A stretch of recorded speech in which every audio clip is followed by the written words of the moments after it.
don't really get approached about what they think about sustainability, so that we can start hearing what their thoughts are, what's meaningful to them, and use that again as a part of the community process that really starts gearing us up toward being able to better address, like I said, the community-based planning process. So that's kind of the nuts and bolts of it. As I said, every other week, Wednesdays, we've got a couple of Saturdays thrown in that we're going to be doing those working sessions, and we'll be planning to run these things for now up into January. But I agree with Bill.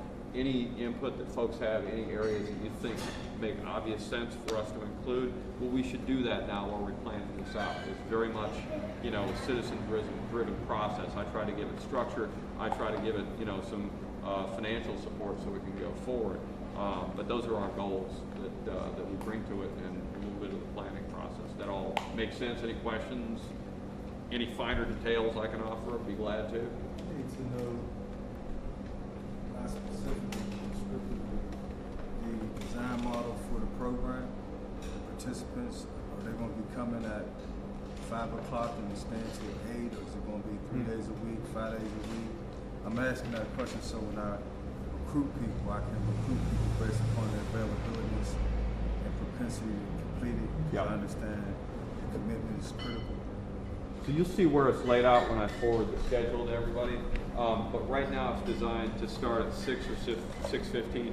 We'll probably do 6:15 because if we start at that time downtown, it allows people a little better access after work if they're downtown, parking if they're not downtown. And we'll use, I think there are 3 or 4 sessions we're holding down at the city-county building on the top floor there. But the other sessions we're going to have are going to be here at the Shadow Lounge, because we really wanted to bring this, actually up to Michelle's recommendation, bring it much more out into the community.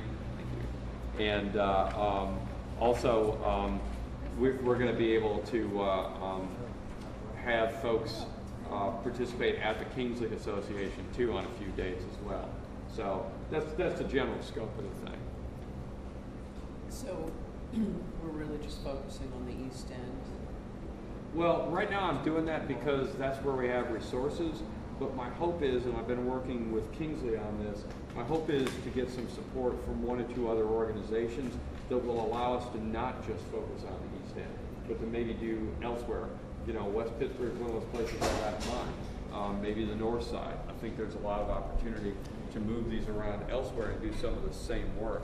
But that's going to require capacity, either in terms of some additional fundraising and funding coming in. We're talking to a group called Repower America that's expressed interest in being able to provide some funding for that. Also, the folks at Oxfam have indicated they'd be interested, although, you know, funding cycles are a little off with them. But we're gonna propose to them that we expand some of the work into other areas.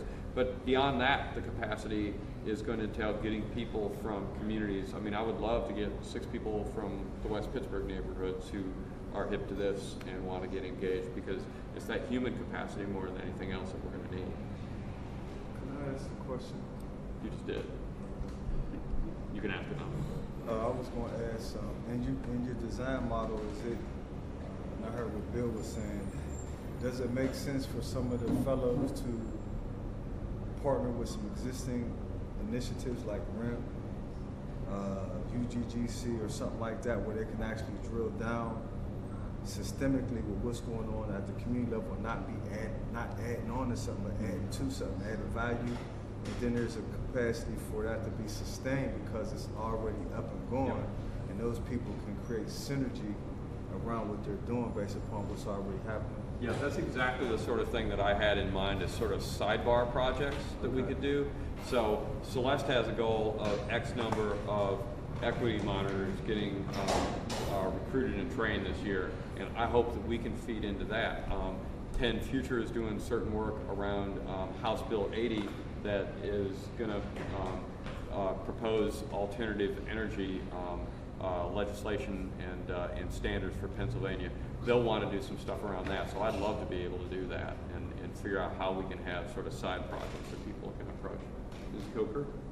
In response to things about the design model, is this your first Guyasuta like, I guess my question to the crowd is how many people are here for the first time at Guyasuta? I was gonna Okay, say that's- everybody but you. Okay, well that's wonderful though. Like I think like new blood is always good, and hopefully some of the old blood will come back too. And I guess that's why a lot of your questions make a lot of sense. But sometimes, like for instance, if you look on the schedule that you handed out, Celeste has a date for presentation. And on that day, or anytime someone presents, there's an opportunity to get more involved with that organization, and it's very organic. It's a very organic process. And so when a person does a presentation, some of it is think tankish, like think tankish. You want to think. You also want scholars there. You want citizens there to grasp different perspectives of what's going on in the community, what's going on in the classroom, what's going on with research, different ages of people, different types of diversity. How would an ADA person, you know, like a person with a disability look at the green economy? And there will be discussion all around that, and it'll become very organic, like, oh, that sounds really interesting. The person that presented will give their card. You can get further involved with that organization, but yet not take away from Guyasuta or take away from whatever else it is you're doing. And I just wanted to say that for clarification, because I remember, I mean, you do get a lot of information. It is a lot of thinking, but it's a lot of fun. And you get to learn things about different people. Like Paul Hannalan, it was there when I went for the transportation.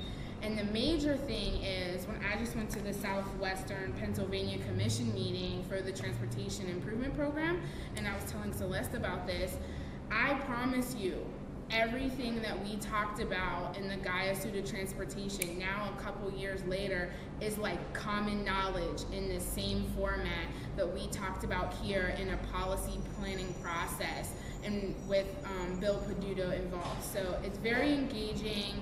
It's rewarding to see things that you've talked about, or maybe an idea that you brought up.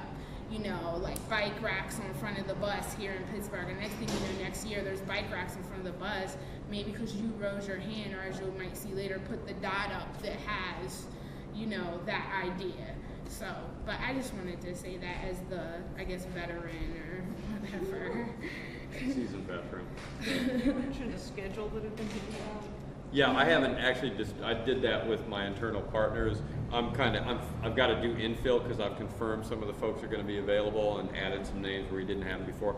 For example, Charles McCollister is, you know, one of the most noteworthy historians in the city. He's going to be one of the featured speakers on the 30th, who's going to put, you know, the investments of the New Deal in a historic context and try to talk about like what could happen with reinvestment in the economy. How is, you know, the Recovery Act going to play out, and potentially how do you rebuild communities, and, you know, just note that model has been done before. It's, you know, really had a level of success in the past.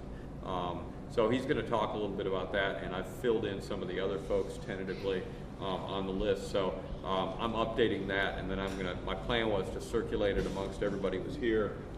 We're working with two folks who aren't here today. They're out of the country on their education.